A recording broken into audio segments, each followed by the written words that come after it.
अस्सलाम वालेकुम नाजरीन, मैं हूं मोहम्मद अब्दुल हकीम। 7H न्यूज़ में आपका इस्तकबाल है।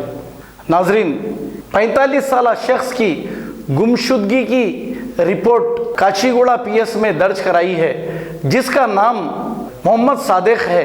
ये 5 तारीख से लापता है।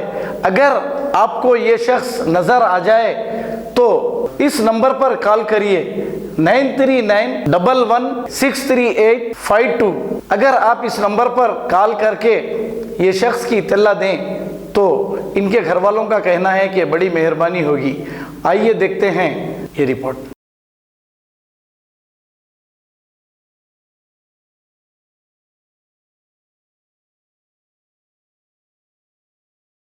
अब A1 टाउनशिप चिविला और मोइनाबाद के दरमियान मेन रोड से 1.3 किलोमीटर आबादी से लगा हुआ तमाम डेवलपमेंट के साथ, जहां आप अपना घर बना के रह सकते हैं, जो है बिल्कुल बिल्कुल बिल्कुल आबादी से लगा हुआ। 4 लाख में 100 गज का plot, drainage, electricity, footpath, BT road, college, bus stop जैसी तमाम सहूलियतें दस्तयाब हैं। आपका ये छोटा सा इन्वेस्टमेंट आपका और आपके बच्चों का मुस्तकबिल बदल सकता है। मजीद मालूमात के लिए हमें कॉल करें। Address pillar number 235 opposite fishers department, Rajendra Nagar, Hyderabad. Contact 7799603838। सच्ची खबरें आप तक पहुंचाता है 7H न्यूज।